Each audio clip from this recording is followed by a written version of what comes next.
What happens when a man who transformed himself from a violent teenage criminal into one of Hollywood's most successful actors and producers sits down for what should be a friendly morning show interview only to have his darkest past weaponized against him by a host who seems more interested in prosecution than conversation? What you're about to witness is one of the most uncomfortable confrontations ever captured on morning television. The moment when Mark Wahlberg, the Oscar-nominated actor who built an empire from the ashes of a troubled youth, was forced to defend not just his career, but his very right to redemption. The studio went dead silent. The coffee cup stopped clinking, and George Stephanopoulos discovered that some transformations are real, and questioning them has consequences.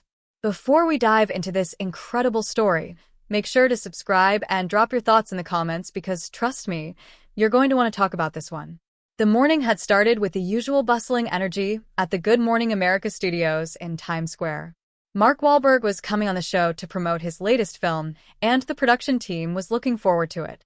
Wahlberg was known for being a great interview, energetic and engaging with a story of personal transformation that had inspired millions. At 53 years old, he remained one of the most bankable stars in Hollywood. A man who had successfully transitioned from teen rapper to underwear model to serious dramatic actor to successful producer and entrepreneur. Mark arrived at the studio at an hour that would shock most people, but was completely normal for him. He had already completed his legendary 2:30 a.m. workout, attended morning mass, and had breakfast with his kids before most of America had hit their alarm clocks. This was the discipline that had defined his adult life, the structure he had built to replace the chaos of his youth. He greeted the production staff warmly, posing for photos with crew members who remembered watching him in Boogie Nights in The Departed Eye. Robin Roberts met him in the green room with a warm handshake. They had known each other for years, and there was mutual respect between them. Michael Strahan stopped by to talk about their shared love of sports and fitness, comparing workout routines with the enthusiasm of two men who took physical discipline seriously. Everything seemed set for a pleasant professional interview. What nobody anticipated was that George Stephanopoulos had arrived at the studio that morning with a very different agenda. The studio lights were bright as Mark took his seat on the famous GMA couch, settling in between Robin and Michael with the easy confidence of someone who had done hundreds of interviews. George sat nearby in his anchor position, his expression carrying its usual serious intensity. The audience in Times Square was waving through the windows, excited to catch a glimpse of one of Hollywood's biggest stars. "We are so happy to have this man here this morning," Robin began with her trademark warmth. "He's one of the hardest working people in Hollywood. An Oscar-nominated actor, a successful producer, and by all accounts, one of the nicest guys in the business. Please welcome Mark Wahlberg." The applause was enthusiastic, and Mark acknowledged it with a genuine smile. "Thank you so much. It's always great to be here. I love this show. Love you guys. So, let's talk about this new movie." Robin continued, "It looks absolutely incredible. Tell us about your character." Mark launched into an engaging description of the film, discussing the physical preparation required for the role, the message he hoped audiences would take away, the privilege of working with his director and co-stars. He was articulate and passionate, giving Robin exactly the kind of interview that made for great morning television. Then George Stephanopoulos leaned forward, and something in the atmosphere shifted noticeably. "Mark, I want to ask you about something that I think is important context for your story." George began, his voice carrying the serious tone he typically reserved for political interviews. "You've talked a lot over the years about your transformation, your redemption story, but I think we need to be honest about what you're being redeemed from. When you were 16 years old, you attacked two Vietnamese men in separate incidents. One of them, Johnny Trin, was left permanently blind in one eye. You served 45 days in jail. These weren't youthful indiscretions. These were violent hate crimes. Do you think America has been too quick to forgive you?" The question landed like a bomb in the middle of the bright, cheerful morning show set. The audience, visible through the windows, seemed to freeze. Robin's expression shifted to one of visible discomfort. Michael looked like he wanted to intervene, but couldn't find an opening. Mark's smile faded, replaced by something more guarded, more serious. "George, I've never hidden from my past," Mark replied, his voice measured. but carrying an undertone of tension. I've talked about it extensively. I've taken responsibility for it. I served my time. And I've spent the last 35 years trying to be a different person, trying to give back, trying to prove through my actions that people can change. George wasn't satisfied. But that's just it, Mark. You served 45 days for blinding a man. 45 days. And now you're worth hundreds of millions of dollars. You're beloved by America. You're sitting here promoting movies. Meanwhile, Johnny Trent has lived his entire adult life with one eye because of what you did. Does that seem like justice to you? The accusation was sharp and clearly designed to put Mark on the defensive. Several crew members exchanged uncomfortable glances. This wasn't the typical GMA interview, and everyone could feel the tension rising. I can't change what I did when I was 16 years old, Mark said, his voice growing quieter but more intense. I was a kid on drugs, running with the wrong people, full of anger I didn't understand. None of that excuses what I did. Nothing excuses it. But I have to believe that people can change, George. I have to believe that redemption is possible, because if it's not, then what's the point of anything? But here's what troubles me. George pressed, his journalist instincts clearly in full control now. In 2014, you applied for a pardon from the state of Massachusetts. You wanted your record expuned, and a lot of people, including some of your victims, saw that as incredibly tone-deaf, like you wanted to erase the past, instead of living with the consequences. Can you understand why that looked like you were trying to buy your way out of accountability? Mark's jaw tightened visibly. The pardon request was about being able to work with law enforcement on youth outreach programs. There were certain things I couldn't do with a felony record. It wasn't about erasing anything. I withdrew the application when I realized how it was being perceived. But I've never tried to hide from what I did. I've talked about it in every interview for 30 years. Have you ever personally apologized to Johnny Trent? George asked, his tone almost prosecutorial now. Have you ever looked him in the eye and said you were sorry for taking his site? The question seemed to hit Mark somewhere deep. He was silent for a moment, and when he spoke, his voice carried a weight that surprised everyone in the studio. I've reached out through intermediaries over the years. I've offered to meet, to apologize in person, to do whatever I could to make amends. The response has been complicated. Some of my victims have forgiven me, others haven't, and they have every right to feel however they feel. I can't force forgiveness. All I can do is try to live a life that shows I'm not that person anymore. Robin tried to steer the conversation somewhere safer. Mark, I think everyone can see how much you've changed. Your work with at-risk youth, your commitment to your family, and your faith. But George cut in before she could finish. Let's talk about that faith. Actually, you wake up at 2:30 in the morning. You go to church every day. You become this symbol of Catholic redemption. But some people might see that as performance, as image management. How do we know this isn't just another role you're playing? The accusation of inauthenticity seemed to strike something fundamental in Mark. His expression hardened in a way the audience had never seen from him in an interview setting. You want to know if my faith is real, George? You want to know if I actually believe what I say I believe? His voice was rising now, carrying an intensity that seemed to fill the entire studio. I wake up at 2:30 in the morning because I need that time with God before the chaos of the day begins. I go to Mass because it centers me, because it reminds me of who I'm supposed to be instead of who I used to be. That's not performance. That's survival. He leaned forward, his eyes locked on George's face. Do you have any idea what it's like to live with what I've done? To know that there are people walking around with scars, physical and emotional, because of choices I made when I was a kid. That weight doesn't go away, George. It doesn't matter how much money I make or how many movies I do. I carry it every single day. My faith isn't about erasing that guilt. It's about learning to live with it while still trying to do some good in the world. George seemed momentarily taken aback by the raw emotion, but he pressed on. But you have to understand how this looks to some people. A rich, famous movie star who committed hate crimes as a teenager, now living in a mansion, raising his kids in privilege, talking about redemption. There's a racial component to this that we haven't addressed. Your victims were Asian. Your crimes were racially motivated. In this era of heightened awareness about anti-Asian violence, don't you think your story takes on a different meaning? The observation was pointed and clearly designed to corner Mark in the current social context. Mark sat very still for a long moment before responding.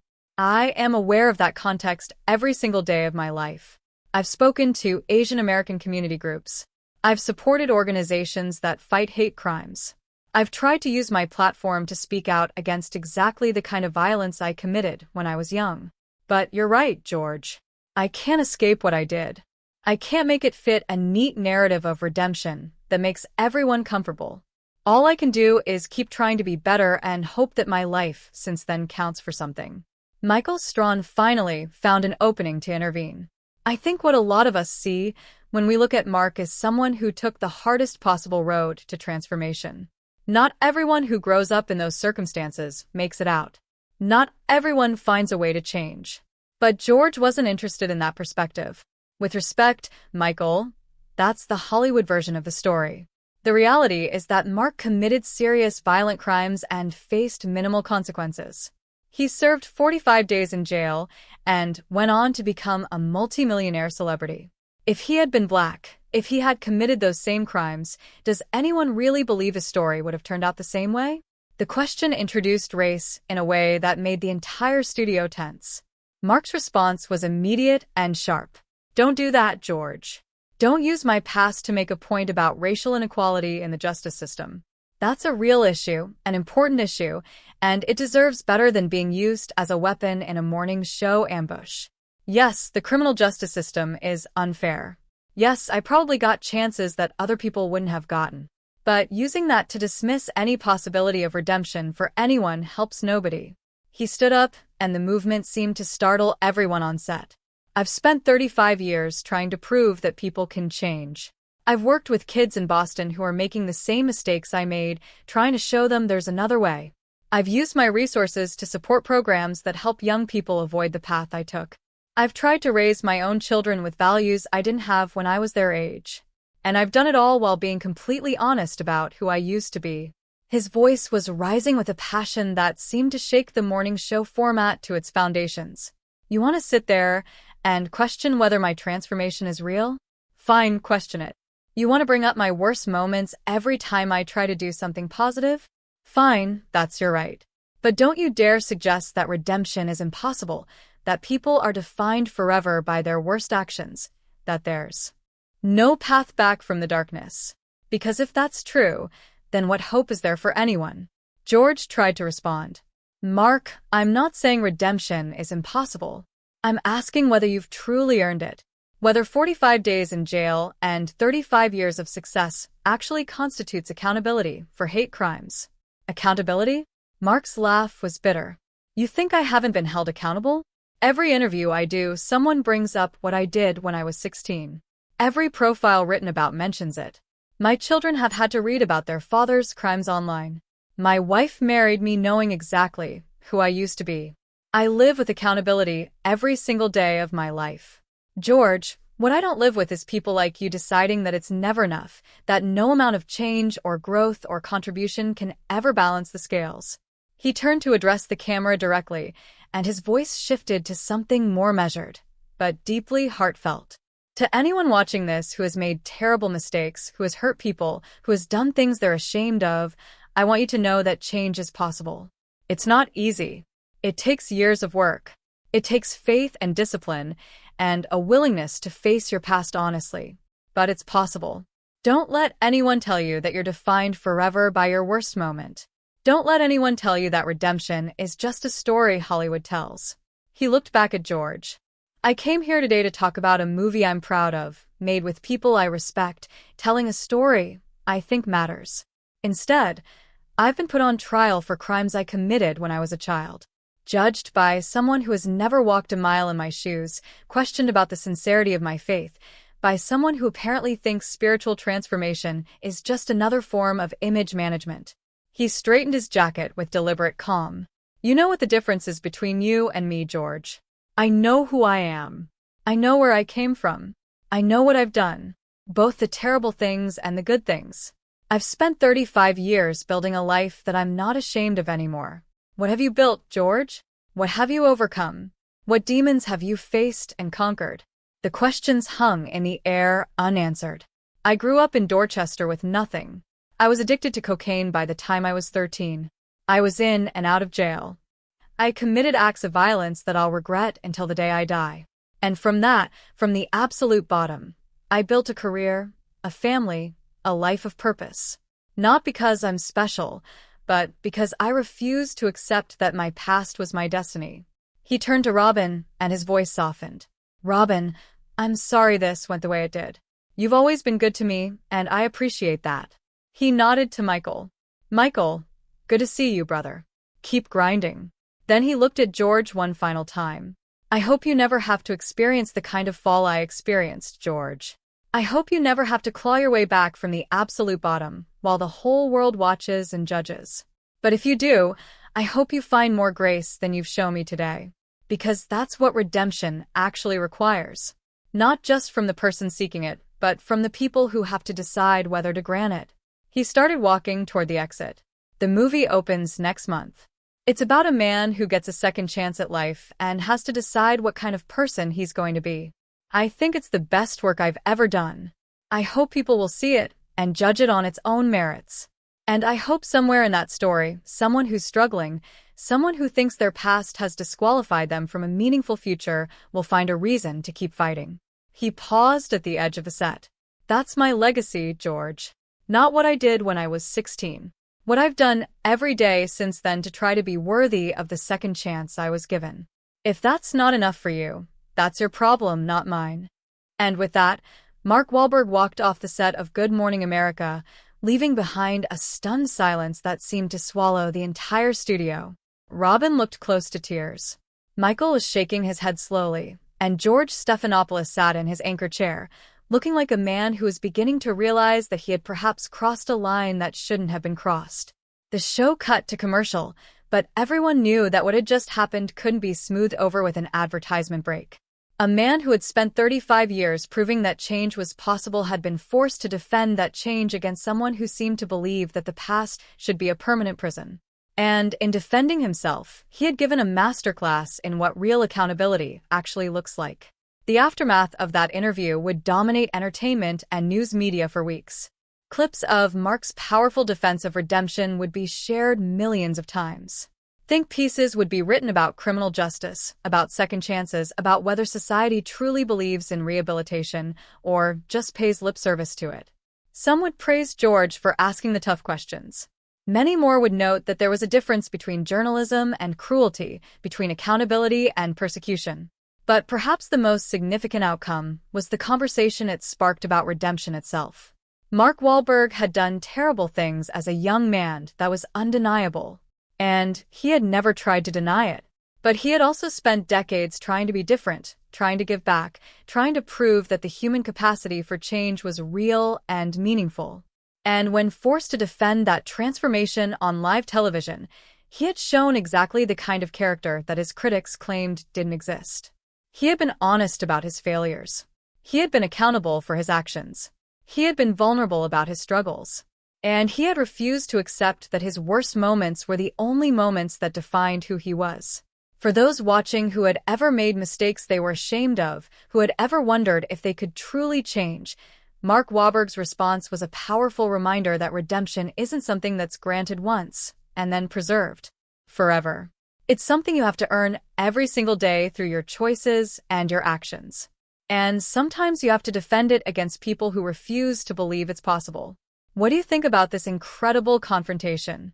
Was George Stephanopoulos right to press Mark on his past, or did he go too far? Drop your thoughts in the comments below, and make sure to subscribe for more stories that will absolutely leave you speechless.